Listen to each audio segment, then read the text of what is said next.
Hola, ¿qué tal? Bienvenidos y bienvenidas a todos y todas a este espacio de perspectivas. Los invito a que me acompañen la próxima hora para platicar con Sergio Villa. Él es abogado especialista en justicia constitucional y derechos humanos y el tema que vamos a abordar es la propuesta de reforma judicial que se está discutiendo en estos momentos y que plantea el presidente Andrés Manuel López Obrador y la presidenta electa Claudia Sheinbaum.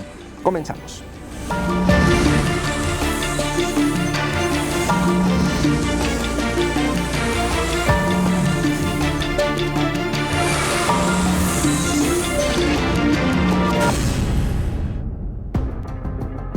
Hoy hablamos con el abogado Sergio Villa, egresado de la Universidad de Guadalajara, especialista en justicia constitucional y derechos humanos por la Universidad de Bolonia, Italia, y con estudios avanzados en derechos humanos en la American University. Sergio Villa ha sido miembro de la Clínica de Derecho Internacional de la Universidad de Guadalajara, profesor invitado en el Instituto Interamericano de Derechos Humanos y expresidente de la Asociación de Participantes del Concurso Interamericano. También ha sido pasante en la Corte Interamericana de Derechos Humanos. Ha impartido conferencias y clases en diversas universidades de América Latina y publicado artículos en revistas jurídicas como la de la Suprema Corte de Justicia en México y la revista Nexos. Se dedica al litigio constitucional en México y ha representado a víctimas en casos destacados ante la Corte y la Comisión Interamericana de Derechos Humanos. Hoy nos acompaña para discutir la reforma judicial en México propuesta por el presidente Andrés Manuel López Obrador. Bienvenidos y bienvenidas a Perspectivas y le agradezco mucho al abogado Sergio Villa que esté con nosotros en este espacio. Bienvenido, abogado. Gracias por la invitación y un saludo cordial a toda tu audiencia. Gracias, abogado Sergio. Me gustaría primero comenzar con una pregunta personal. Okay. Vamos a hablar sobre la reforma judicial, que es un tema complejo, pero quisiera un poco primero preguntarte, ¿qué edad tienes? 34 años. 34 años. Tú en estos momentos, ahorita vimos un poco de tu currículum, ¿cuál sería el consejo que le darías a un estudiante de Derecho para que pueda hacer un buen trabajo en el México actual? Creo que es muy importante, desde luego, la preparación académica, pero no solamente la preparación académica, sino ser muy sensible a lo que sucede en la sociedad. Y eso no solamente tiene que ver con entender las leyes, tiene que ver con acercarse a las cosas que tienen que ver con las personas. Claro. De otro modo, la ley no se entiende y no se aplica de un modo adecuado. Que creo que mucho de eso tiene que ver con quienes probablemente hoy están asesorando a quienes hacen el documento del que vamos a discutir. Sí. Esa sensibilidad. Claro, porque hay un divorcio entre la norma y lo que realmente impacta a las personas, ¿no? Exacto, dicen, es que son técnicos del derecho y no saben qué quiere la sociedad. Bueno, vamos desafiando un poco eso y yo daría ese consejo, que quienes hoy en día están estudiando, además de, desde luego, ponerle mucha atención a sus estudios jurídicos, traten de entender a la sociedad, las cuestiones artísticas, problemas sociales, historia. Necesitan estar muy preparados en eso. ¿Y eso cómo se logra? Es decir, ¿cultura general? Cultura general. O sea, decía Félix Frankfurter en algún momento, Justice de la Suprema Corte estadounidense, cuando un niño le envió una carta, ¿qué necesito para ser un buen abogado? Conocer de arte, poder apreciar la música, poder entender los problemas sociales, saber que hay distintos estratos, qué sucede o qué podría suceder en cada uno de esos estratos, entender cómo acercar a esos estratos para evitar, digamos, que estas brechas que existen, es la única forma. ¿Tú por qué estudiaste Derecho? Yo estudié Derecho porque personalmente hubo alguna injusticia de naturaleza jurídica en perjuicio de mi familia. Un juicio, yo lo puedo afirmar en este momento porque ya me he encargado de estudiarlo, fraudulento llevado a cabo en perjuicio de mi familia por un impartidor de justicia que probablemente tenía algún tipo de, ¿Ah, sí? de vínculo con la persona. ¿Podemos saber algún detalle general, muy general, un detalle general, en qué sentido era el...? Un litigio que tenía que ver ¿Con qué? Con una deuda, una deuda que se había pagado y unas medidas cautelares desastrosas que hoy las analizo yo y me parece que eran sumamente excesivas, pero curiosamente en ese órgano jurisdiccional esa misma empresa tenía infinidad de juicios. Ah, ¿sí? Creo que ahí hay algo... ¿Y eso es lo que literal te impulsa a estudiar Derecho? Eso me impulsó, esa injusticia. Entonces ahora yo cuando ya estoy de este lado y hago como que esa retrospectiva, hay muchas cosas que cuando yo veo la reforma digo, creo que el problema va por otro lado. Claro. Y desde luego que vuelvo a 2005 y digo, hay algo que realmente está mal en el Poder Judicial, pero creo que está mal el diagnóstico. Y lo reflejo en un caso personal inclusive. Bueno, pues a ver, vamos a entrar en materia si te parece, y me gustaría un poco en términos generales en tu experiencia como abogado joven, como litigante, hay dos posturas con respecto a la reforma, ¿no? Y los medios creo que tenemos mucha responsabilidad porque de pronto estamos o en el lado oscuro completamente y es una completa catástrofe, se van a cooptar a los jueces, la 4T, ¿no? Muy política la lectura, y por el otro lado la 4T diciendo esta es la salvación, la impartición de justicia y la independencia judicial se van a garantizar. Digamos, están esos dos extremos, pero a ver, tú con lo que has visto y revisado de la reforma, ¿cuál es tu postura en términos generales? Mire, en términos generales creo que hay una afirmación, no medida, pero hay una principal afirmación en el documento que remite el presidente de la República que puede ser cierta, que tiene que ver con, digamos que la corrupción. Sí, la corrupción en términos generales en impartición de justicia. Digo en términos generales pensando en que hay un ecosistema en la impartición de justicia en donde gravitan distintas autoridades o entidades, no solamente el Poder Judicial de la Federación.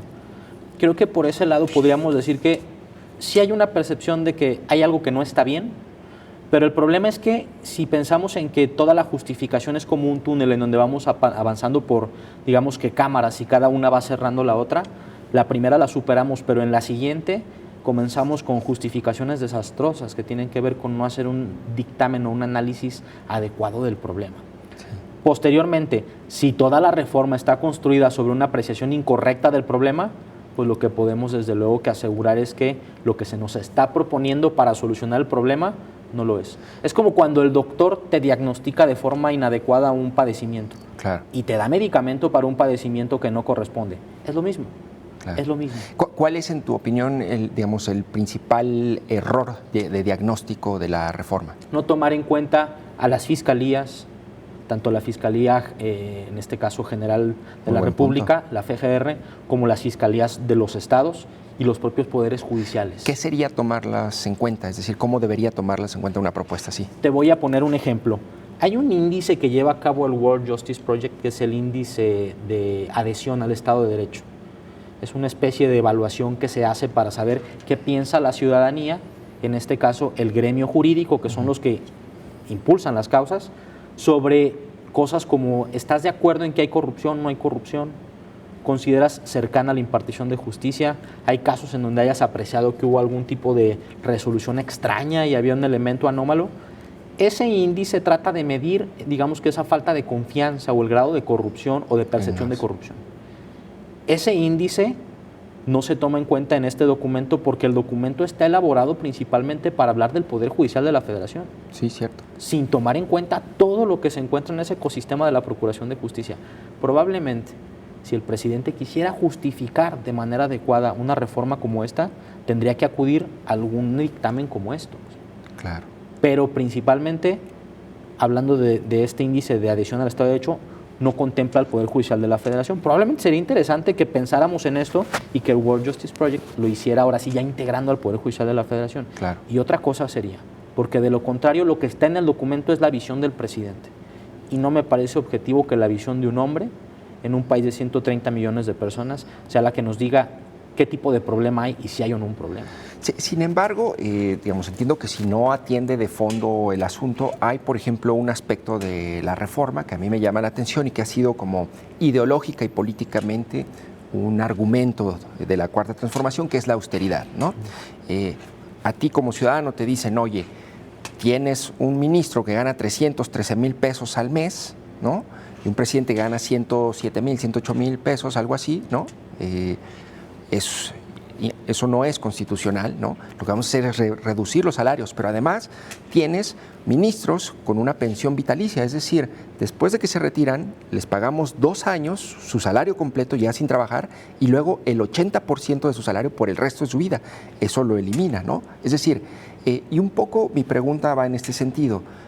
¿Tú qué opinas de ese tipo de medidas de austeridad en el Poder Judicial? Que en realidad aplicaría para otros más funcionarios. Son cientos de funcionarios que ganan más que el presidente. Sí, claro, pero enfocándonos en el tema del Poder Judicial, hay 2 cosas a considerar.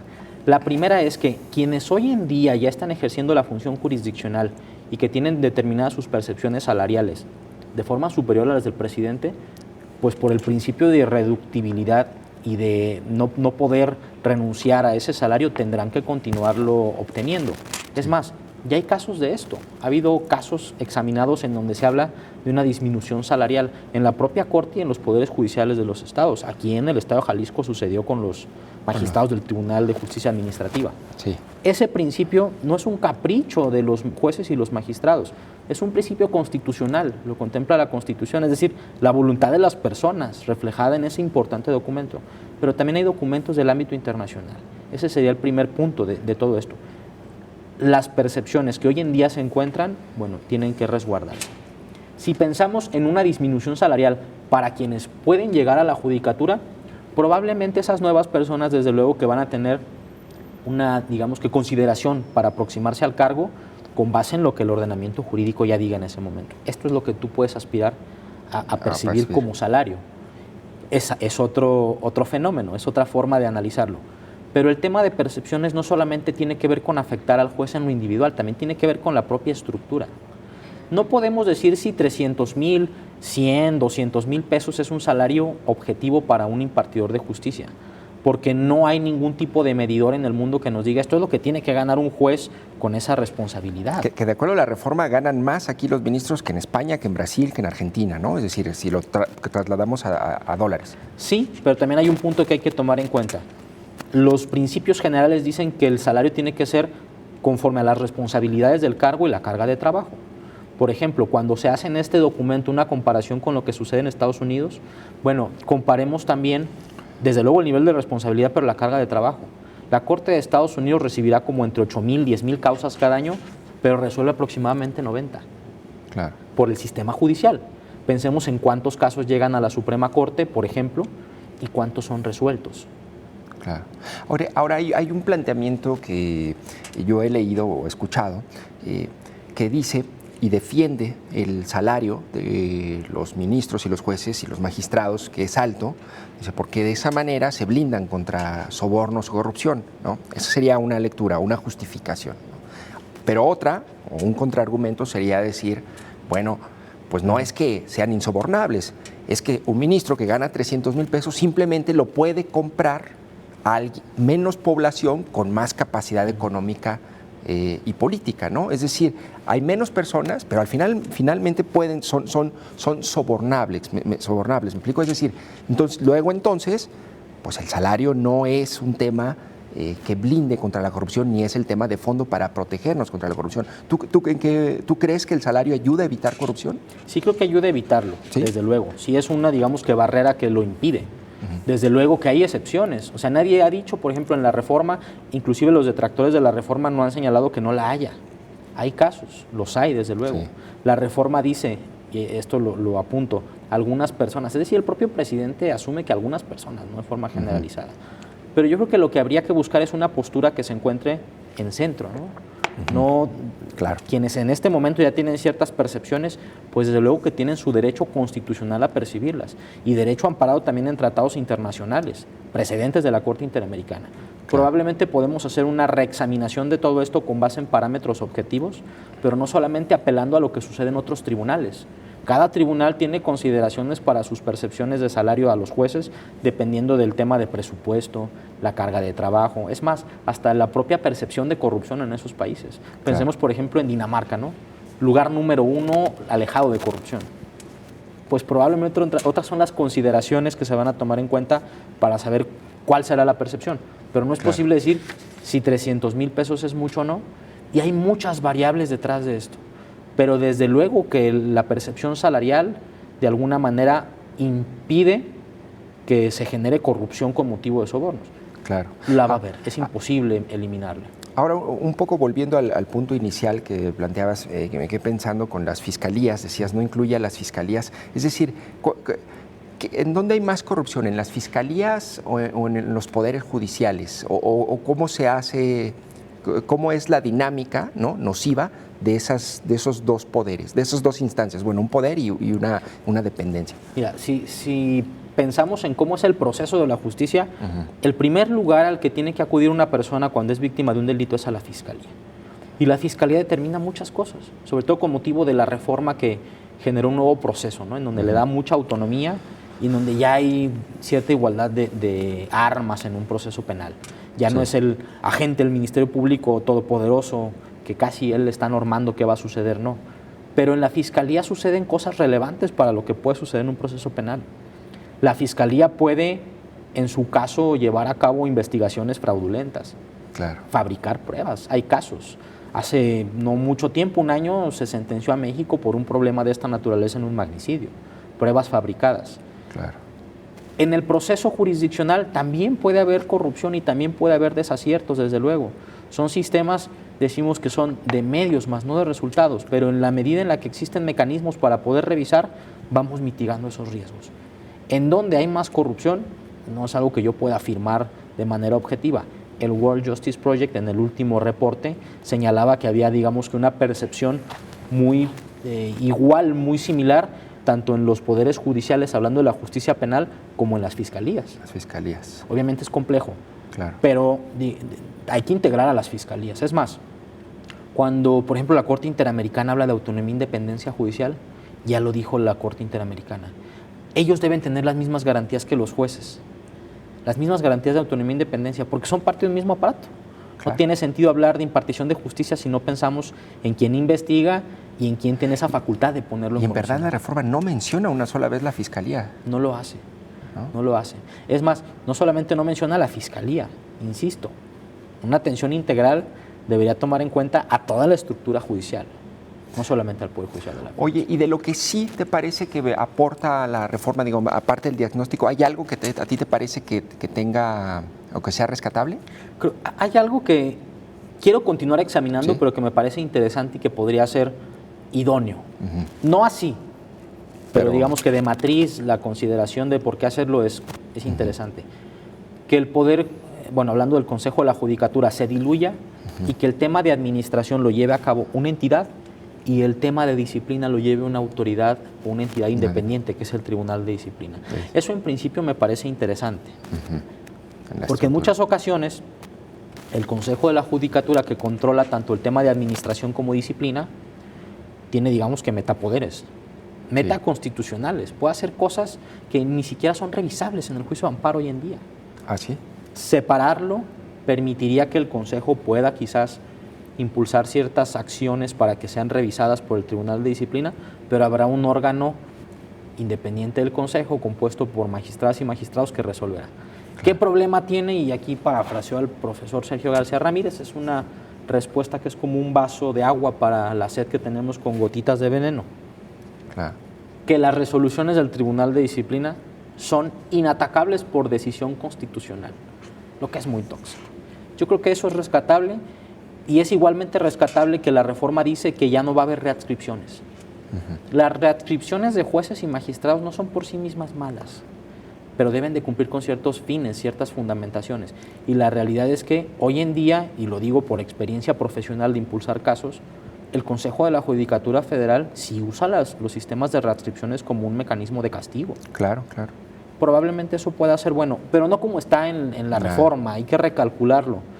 Y no trato de decir que integralmente está bien. Solamente ese aspecto, probablemente si lo quitamos de toda esa reforma y lo empezamos a impulsar, pueda ser algo bueno. Algo bueno. Oye, y otro de los puntos polémicos y que, en mi opinión, inadecuadamente se ha centrado la atención, ¿no? Aunque se tendrá un gran impacto, pero que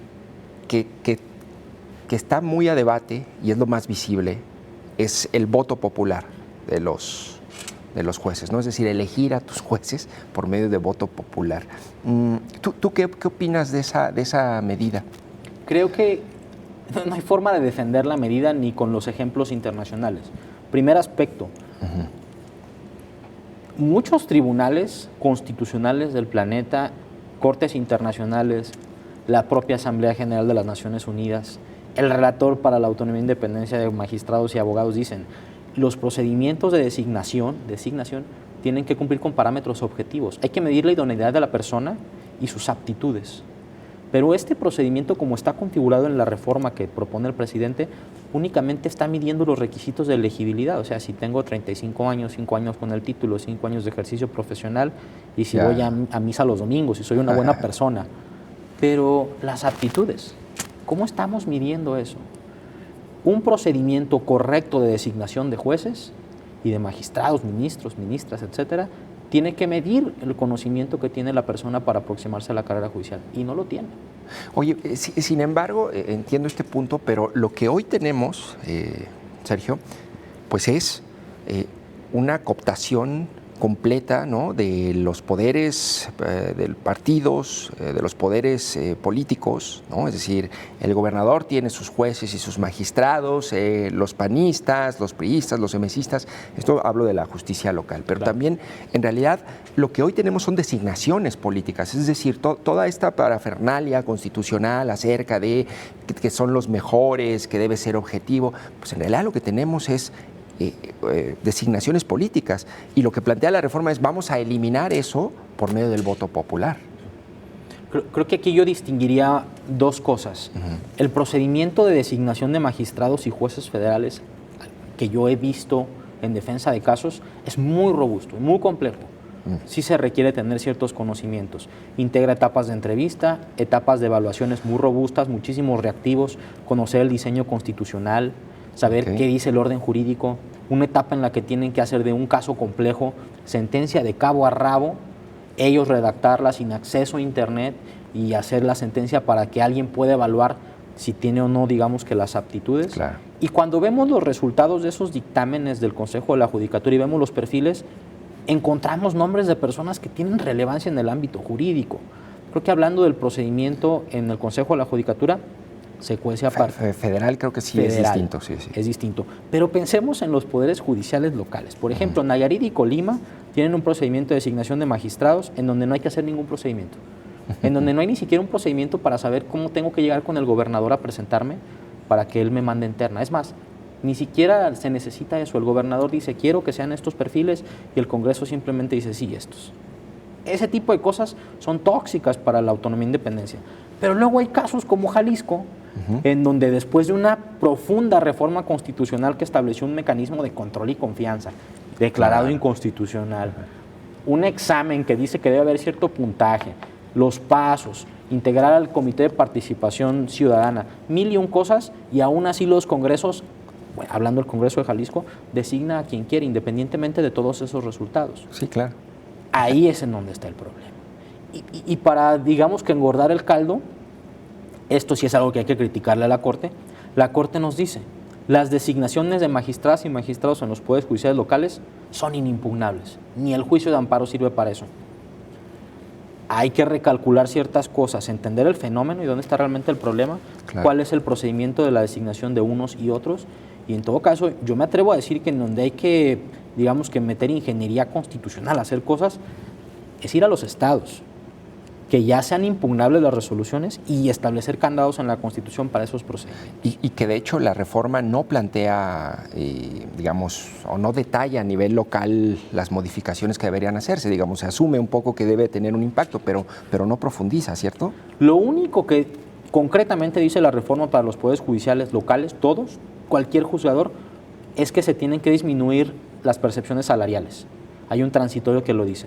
Todos los jueces de todos los estados, sea la jurisdicción que sea, tienen que, digamos, que estar en la métrica del sueldo del presidente. Eso va a generar una escalada de amparos impresionante. Probablemente en donde pueda tener esto mayor impacto es que hay algunos criterios de la Corte que dicen que los estados tienen que tener ciertos diseños institucionales que, digamos, que sean acordes o de alguna manera traten como de tomar el chaleco, la medida de lo que dice la Constitución Política General. Probablemente así, pero lo toca muy por encima. Es más, nunca la justificación dice frontalmente poderes judiciales locales, y tendría que decirlo. Claro. Bueno, y en tu opinión entonces el voto popular no es una No creo que sea una medida. Eso.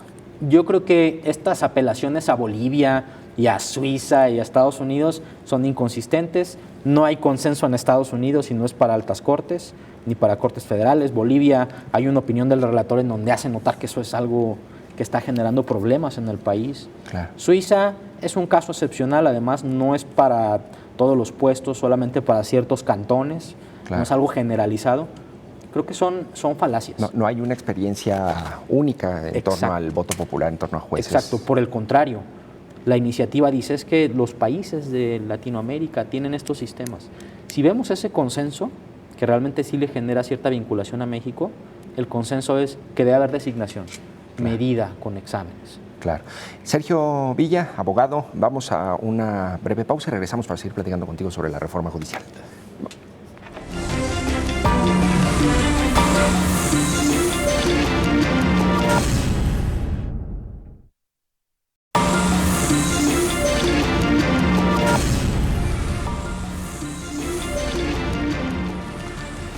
¿Qué tal?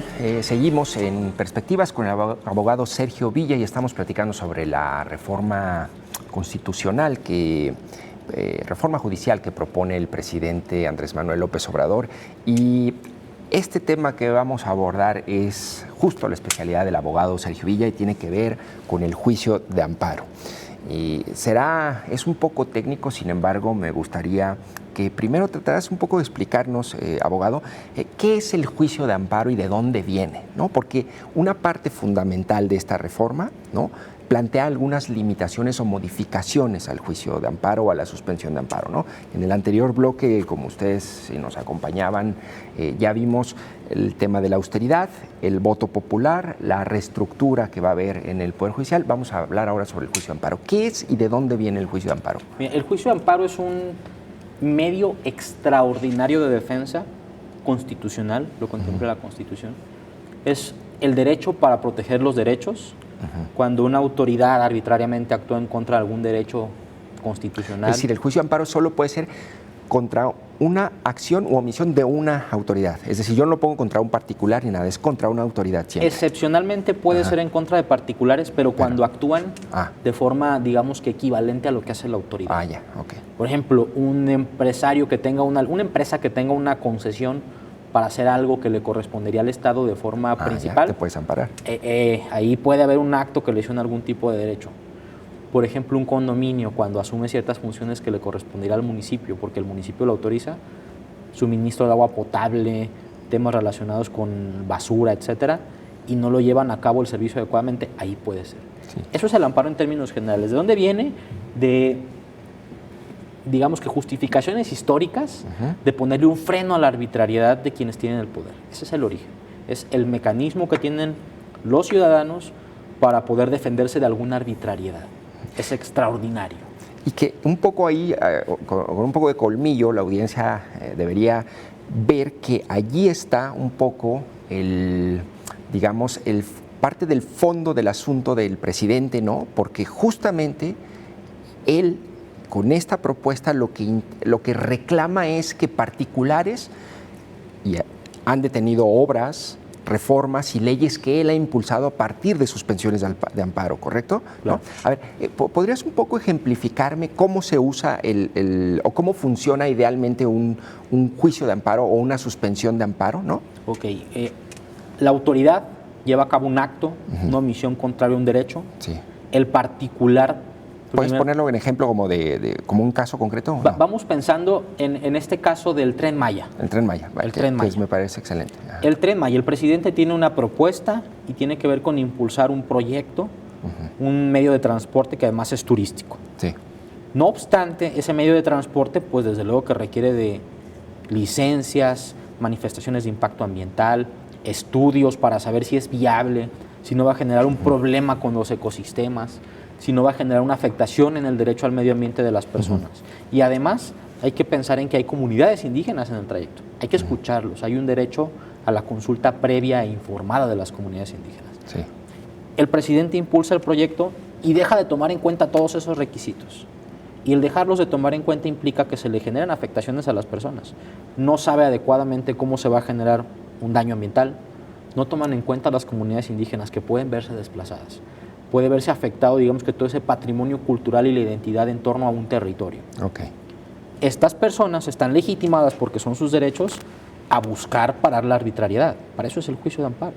Hay que cumplir ciertos requisitos, que no haya recursos ordinarios capaces de producir la misma protección que el juicio de amparo, que se tenga la forma de acreditar la afectación, muchos etcéteras. Pero pensemos en que se superan. Esos actos se controvierten a partir de la presentación de una demanda de amparo que conoce en un primer momento un juez o un jueza de distrito. Ellos lo conocen, ellos son, digamos que la primera aproximación en justicia constitucional. Cuando uno presenta esa demanda de amparo, puede solicitar la suspensión del amparo. Okay. Vamos suponiendo, yo soy un habitante de la zona del Tren Maya y llego con el señor juez, le digo, señor juez, el Tren Maya le está dando la torre a mi patrimonio, no me avisaron, no me consultaron, detenga esa arbitrariedad. Tú lo recibes. Hay que cumplir ciertos requisitos, sí, no claro. es en automático, Sí. sino es una varita Hay que elaborar, mágica que sí, claro. hay que justificar. Okay. Pero en principio, cuando se solicita la suspensión del acto reclamado, es como decía un profesor en la Facultad de Derecho, que es un encantados, ¿no? Nadie se va a mover. Claro, en este momento nadie se va a mover. Voy a evaluar qué está pasando con esa obra. ¿Qué hay que cumplir? Acreditar la afectación en este primer momento indiciariamente.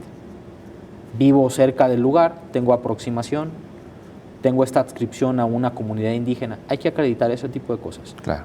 Hay que pedirla, desde luego, es principal requisito. Que no se genere una afectación a disposiciones de orden público y a cuestiones de interés social con la concesión de la suspensión. Eso es muy complejo. Todo en el mundo jurídico es orden público e interés social. ¿Pero a qué se refiere esto?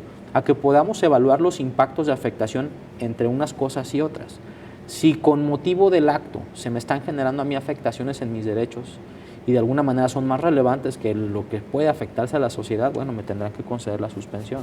¿Y qué implicaría la suspensión? Es decir, ese encantado sería detengan el Tren Maya. Detengan las construcciones. En lo que yo reviso si es... Exactamente, vamos a ver si es válido que continúen con esa construcción, porque de lo contrario podrían afectarse derechos. Pero, por otro lado, se para una inversión de miles de millones de pesos, empleos, todo un proyecto de gobierno.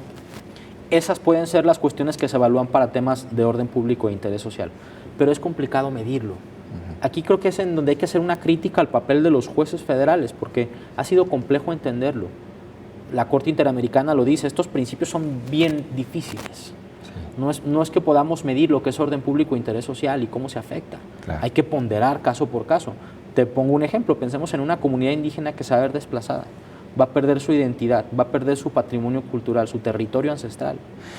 Claro. Pero, a lo mejor en temas económicos puede ser mucha la pérdida de la empresa que lo lleva a cabo, pero pensemos en la pérdida de toda una cultura indígena que tiene una protección especial constitucional, dicho sea paso. Ahora voy a poner otro ejemplo, ¿no?, de un mal uso, o probablemente un mal uso como lo que lo ha acusado el presidente, ¿no? Las factureras. Una reforma en donde tú ya no puedes estar evadiendo impuestos y las factureras las ponen en cintura, ¿no?, con una reforma.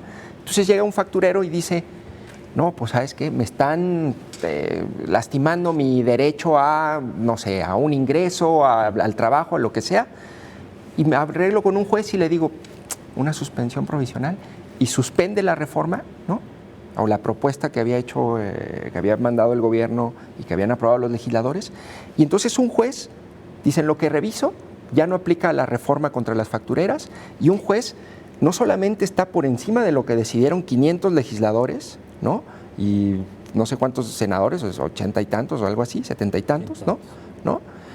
Y dice, se suspende, pero resulta que las factureras tienen intereses económicos, tienen poder político. Un poco lo que dice el presidente y la reforma es, eso ya no se va a poder hacer porque al estar corrompido el Poder Judicial, lo que está ocurriendo es que el juicio de amparo se está convirtiendo no en defender a una población indígena, a lo mejor de una mega obra, mayormente o en muchas ocasiones en proteger intereses políticos y económicos. Eso puede llegar a suceder. ¿Es correcta esa lectura que hace, digamos, el oficialismo? Hay que también ir separando cosas, ¿no?, como por componentes. Primer componente, ¿puede un juez dictar una suspensión en contra de una ley? Sí lo puede hacer. La ley de amparo lo prevé. Una ley que decidieron 500 legisladores. Aprobada por la Cámara de Diputados y por el Senado, sancionada por el presidente de la República. La ley de amparo del presidente Enrique Peña Nieto, que además refleja lo que decía la anterior ley de amparo, lo dice. Cuando se presenta amparo y pide suspensión en contra de leyes, procede conceder la suspensión en contra de los efectos. Es más, no es como que tenga que el juez llevar a cabo justificaciones complejas. La ley le dice, el juez actuó inadecuadamente, indebidamente, por principio. Puede suspenderse la ley, pueden suspenderse sus efectos. ¿Por qué? Porque lo dice la ley. De pronto, si decimos que los jueces no se apegan al orden jurídico, bueno, ahí hay un apego al orden jurídico. Ahora, que la concedió con efectos generales, que ese es el problema del presidente. Eso es lo que quiere eliminar, ¿no? Eso es lo que quiere eliminar. Probablemente puede haber cierta, digamos que, cierta parte de una apreciación correcta por parte del presidente. Sí ha habido usos indebidos, pero también hay que distinguir cosas. La suspensión en el juicio de amparo tiene dos finalidades. Evitar los daños que se le están generando a la persona que comparece al amparo durante su substanciación y que no quede sin materia el amparo. Si la ley está provocando algún tipo de efecto perjudicial, la suspensión tiene por objetivo eso. Y eso no es algo que hayamos dicho hoy, se viene construyendo desde la aparición del juicio de amparo. Que lo que dice un poco la reforma, entiendo, es no voy a eliminar esa posibilidad, nada más con la suspensión de no voy a, o sea, antes de que se resuelva de fondo el asunto, los jueces ya no van a poder decir se suspende la obra, se anula la ley. Ahora, ¿por qué digo en principio que puede ser correcto, pero desde luego que hay aspectos que reflejan que no?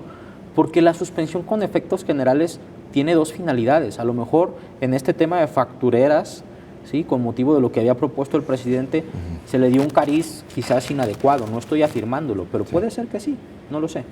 Pero pensemos en los intereses colectivos legítimos que le corresponden a la ciudadanía, que eso lo dice la propia ley de amparo con la reforma del 2011. Ahí ya pensemos en que no es nada más el juez aplicando una ley y él sobre los diputados, no. Es el aval que le dieron todas las legislaturas de los estados, el Congreso de la Unión, al juez para tutelar eficazmente derechos colectivos. Claro. Si eliminamos de manera absoluta la suspensión con efectos generales, vamos a quitarle un importante componente de protección judicial al juicio de amparo para, por ejemplo, este tipo de derechos colectivos. Ahora, entiendo que no siempre fue así, es decir, los jueces no siempre tuvieron ese superpoder de suspender una norma con efectos generales. Entiendo que empezó desde 2011 o 2012, ¿no? Desde la reforma, con la aparición de los intereses colectivos. ¿Nos puedes explicar eso? ¿Qué fue lo que pasó? Claro, en 2011, por impulso de ONGs, casos de la Corte Interamericana, mucha presión internacional y también, desde luego, presión por grupos de activistas en México, se produce una gran reforma constitucional que incorporó a los derechos humanos como digamos que el centro gravitatorio del constitucionalismo en México, y además transformó el juicio de amparo. Al momento de hacer todo esto con la finalidad de proteger los derechos de las personas con mayor, digamos que, dimensión, con mayor amplitud, al juicio de amparo se le integra este componente de lo que es el interés legítimo y los intereses colectivos y difusos. Es decir, muchas personas que resienten cierta afectación con motivo de un acto, el poder impulsar ese tipo de casos para entender, para recibir una protección constitucional de esto. Hay muchos ejemplos de cómo se ha manifestado esto. Casos relacionados con medio ambiente, la creación de salas especiales en hospitales para atender a personas con algún tipo de padecimiento por enfermedades autoinmunes. Si impedimos la suspensión con efectos generales, esa protección va a llegar en algún momento cuando se dicte una sentencia de fondo en 3, 4 años. Claro. Pero la finalidad de la suspensión del juicio de amparo es qué va a suceder durante todo este tiempo. Esas personas, ¿cómo van a enfrentarse al litigio? Ese es el objetivo. Que hay casos de un mal uso, desde luego que lo sabrá. Tampoco es como que se dicten todos los días suspensiones con efectos generales en el país, ¿eh? Bueno, sí, no es como que aquí estamos hablando tú y yo y ya se dictó otra suspensión con efectos generales. Aunque las que se dictan son a veces rimbombantes, ¿no? Puede ser fuertes. Sí, pero el propio sistema tiene un mecanismo para remediarlo, los recursos. Y es más, algunos de esos casos, en los recursos se han revertido decisiones. Claro. Ahora, recientemente está también otra discusión. Sé que es muy técnico para los no abogados, digo, yo no soy abogado, pero mi intención es que la audiencia más o menos alcance a comprender la discusión, pero está ahorita también un debate de un juez que concedió una suspensión para que el Tribunal Electoral Federal nombrara a dos magistrados que faltan en el Pleno, ¿no? Y hay todo un debate porque pues, dicen que eso no lo puede hacer él, que en realidad... y es porque una persona se acercó al juez, ¿no? Interpuso un juicio de amparo y dijo, está afectando mi derecho de ABCD, ¿no? Y por esa persona está obligando al tribunal a nombrar a 2 magistrados, ¿no? Un poco el punto es, eso es justo lo que quiere eliminar la reforma, y mi pregunta sería, si no es esa la vía, ¿no? ¿Cuál sería un punto de equilibrio o un punto intermedio para corregir, mejorar o hacer más eficiente el juicio de amparo y evitar estos excesos, ¿no? Porque de 2011 a la fecha, pues se convirtieron en jueces de derechos humanos, y como todo es prácticamente garantizar derechos humanos, pues cualquier cosa es impugnable y se puede prestar a usos políticos o intereses aviesos, ¿no? Es decir, ¿cuál sería un punto de equilibrio o qué podríamos mejorar del juicio de amparo en ese sentido, en tu opinión? Por ejemplo, con la suspensión, la cuestión principal es que no hay regulación de la suspensión con efectos generales. Por ejemplo, hay una regulación para las declaratorias generales de inconstitucionalidad. Se pusieron de acuerdo los legisladores y dijeron, vamos a producir una ley en donde se establezca cómo vamos a declararla, qué tiene que suceder, cuándo, un paso previo para hacerlo, oye, Congreso, legisla. ¿A qué voy con todo esto? Que en todo caso lo que tendríamos que hacer no es eliminarla, no es eliminarla, es transformar el diseño de suspensión y crear una suspensión especial para casos relacionados con efectos generales y establecer, digamos, ciertas pautas, ciertos requisitos, cosas que tenga que examinar el juez, claro, verificar la materia de los asuntos. A lo mejor aquí podemos hacer estas, digamos que disposiciones especiales de que no aplicará, como sucede, por ejemplo, con la justicia fiscal.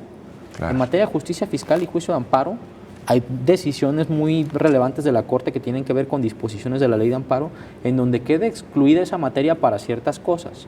A lo mejor eso podría hacerse con la finalidad de no restarle eficacia a ese medio que es tan importante y que puede beneficiar a las personas y de alguna manera también evitar ese tipo de abusos, que no digo que no los haya, digo que no los haya, pero hay casos de suspensiones que tienen un objetivo constitucionalmente válido. Por ejemplo, las primeras que se concedieron con efectos generales. ¿Cuáles fueron? Se reforma la ley de la industria eléctrica, se promueven amparos en contra de esas leyes, de esas disposiciones, pero la concesión de suspensión que cumplía los requisitos iba a generar una ventaja competitiva al que promovía el amparo, claro, frente a todos los demás. ¿Qué dijo el juez? Hoy magistrado, a ver, frente a mí tengo un caso en el que tiene que concederse la suspensión. Esto es contrario a principios reguladores, pero si se la concedo, voy a generar un problema. Él va a tener ciertos beneficios que no los otros. Y la Constitución dice que no se puede. Suspendamos con efectos generales esto. Analicemos qué sucede. Finalmente esa ley se declaró inconstitucional, hay que decirlo. Al final, ¿no? Sí, claro, al final. Claro. Por ejemplo, si el presidente quisiera medir el impacto de este tipo de acciones, habría que ver para qué se usó la suspensión, cuál fue su periodicidad, qué pasó al final con esos amparos, se ganaron o no. Fue simplemente un uso, digamos que estratégico de la suspensión para alargar algún tipo de beneficio. Tiene que ser más profundo el análisis. Claro. Puede ser una afirmación correcta, pero sin un diagnóstico sigue siendo afirmación gratuita. Claro. Oye, me gustaría pasar, abogado, a otro punto que más o menos tocamos, que es el Poder Judicial o los poderes judiciales locales, ¿no? Y concretamente el de Jalisco. Tú dices que has estado en contacto con el Poder Judicial local. ¿Cuál es, así, tienes alguna anécdota como tu peor experiencia de la forma en que puede llegar a ser corrupto o ineficiente el Poder Judicial local, o un momento o una anécdota con respecto a lo que está mal en el Poder Judicial de Jalisco? Pues yo creo que el tema de las designaciones sí tiene mucho impacto a nivel local sobre la forma en la que opera la justicia. A ver, ¿por qué? A ver. Esto lo hemos escuchado, que se dice es que están los grupos y los grupos, como me lo comentabas hace algún momento, tienen a sus perfiles, a sus jueces, magistrados. ¿Por qué? Pues porque hay mucho involucramiento político en el propio procedimiento.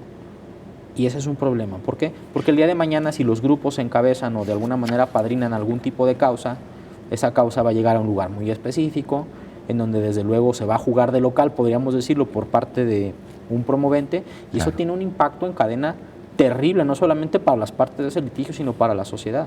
Esas cosas se van enraizando, se han normalizado en Jalisco. ¿Tú crees que se han agravado o siguen igual? No, se han agravado, se han agravado. Esto de por ejemplo, las medidas cautelares ha ocupado espacio público en distintos programas a nivel nacional donde se ha dicho, en Jalisco pasa algo muy extraño. Se ha agravado. ¿Por qué? Procedimientos de designación. No hay órganos autónomos e independientes. Es más, al propio interior del órgano que se encarga del control y disciplina aquí en Jalisco, de los jueces y las juezas, hay afectaciones. Claro, o sea, qué extraño, ¿no? Se afecta el Poder Judicial desde adentro. Claro. Readscripciones, no me gustó tu resolución, te vamos a mandar a Colotlán. Oye, mi vida, mi familia está aquí, claro. Todo, ¿no? Ese tipo de cosas. ¿Y cuántos grupos políticos, en términos generales, podría decir que controlan el Poder Judicial local? No sabría decirlo concretamente, pero hay. O sea, hay grupos. Tú, en tu opinión, además de ese, ¿cuál crees que sería el principal problema a nivel local, de la justicia local? Yo creo que el principal problema tiene que ver, además de los procedimientos de designación, profesionalización. Salarios, por ejemplo, he sabido casos en los que para poder cubrir con la nómina y las actividades de un juzgado, una persona tendría que recibir un salario, ¿no? Un nombramiento, le dicen. Sí. Pues las percepciones de un nombramiento se las dividen entre 2 o 3 personas, porque solo de esa manera se puede cubrir la carga de trabajo. O sea, tenemos a jueces y juezas, también hay que decirlo, esto es algo de lo que les afecta, que están trabajando con el personal insuficiente. Es que las causas son larguísimas, el presidente lo dice en la reforma, 6 meses. Sin herramientas, sin personal, sin garantizar presiones externas, con procedimientos que no son adecuados, o sea, está colapsado el sistema. Y déjame decirte algo, no solamente es en perjuicio de los derechos de los jueces y del personal judicial, la protección de la autonomía e independencia judicial tiene un objetivo, que la sociedad reciba justicia de calidad. Claro. Ese es el problema. Y no ocurre así. Y no ocurre. Y cuando voltean a ver también el porqué del retraso, etcétera, esto también tiene que ver. Es un problema con digamos que muchas aristas. Sí. Algunas pueden ser atendidas inmediatamente, otras requieren pues trabajo para echar a andar y cosechar en algún tiempo, no puede ser algo inmediato, ¿no? Que es lo que el presidente quiere, de un momento a otro resolver estos problemas, no es posible. Claro. Oye, y por ejemplo, ¿tú qué en dónde litigas más? Es decir, penal, familiar, civil o de todo? En varias materias, pero principalmente administrativa y amparo, lo que es tema a nivel federal, que es más neutro, ¿no? Más neutro, sí, claro. Oye, y en el caso, por ejemplo, del Poder Judicial también, si tú tuvieras la oportunidad de hacer modificaciones inmediatas, ¿no? ¿Cuáles serían como las modificaciones que tú plantearías para poder mejorar un poco el sistema de impartición de justicia? Justicia local. Resguardar presupuesto como lo sugería el relator para la independencia de ya jueces tienen presupuesto abogados, constitucional, ¿eh? Que ya hay presupuesto constitucional, eso llevarlo a todos los estados, todos los estados que lo legislen, obviamente que se analice la suficiencia de ese porcentaje que se va a determinar en ley, procedimientos de designación en los estados, procedimientos que contemplen mecanismos para medir la idoneidad, las aptitudes, sabes o no lo que vas a hacer, participación social, como sucede en Jalisco, pero que haya una vinculación directa de todo esto para decidir, quitarle a la Constitución esto de que la decisión es discrecional y soberana. No puede haber soberanía ni discrecionalidad por encima de la Constitución Política Federal, que contempla que tienen que fundar y motivar sus decisiones. Oye, te voy a hacer una pregunta ya así para cerrar, pero a ver, me contabas al principio que tú tuviste una experiencia personal, familiar con el tema de la justicia, pero a ver, si yo ahorita tengo un problema a nivel jurídico, ¿no? Y no recurro ni a grupos políticos, ni a montones de dinero, ni a influencias, ni nada.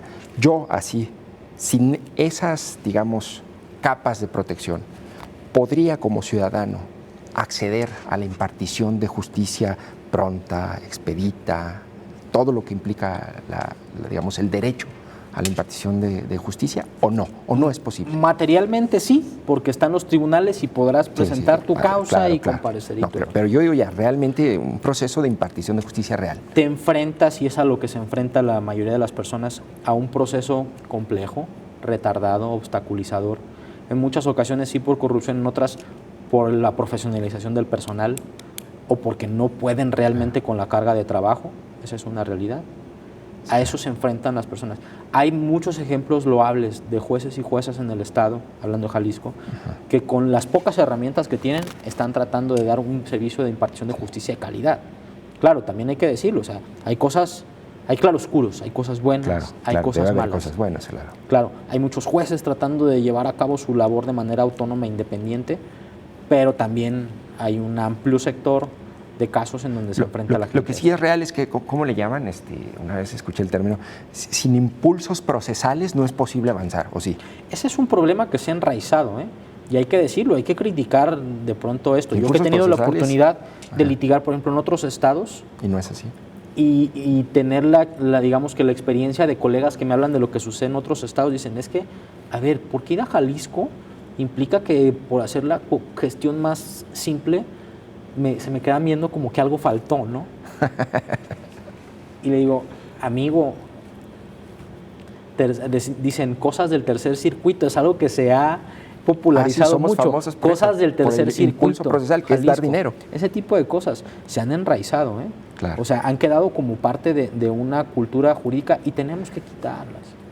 Hay muchos retos por delante. Sergio Villa, te agradezco muchísimo. Lamentablemente se me acabó el tiempo, pero me parece interesante todo lo que platicamos sobre la reforma judicial. Gracias por haber estado en Perspectivas. Gracias por la invitación y pues sigamos debatiendo, dialogando. Bueno, gracias también a todos ustedes por haberme acompañado en Perspectivas. Yo soy Jonathan Lomelí y nos vemos en la próxima emisión.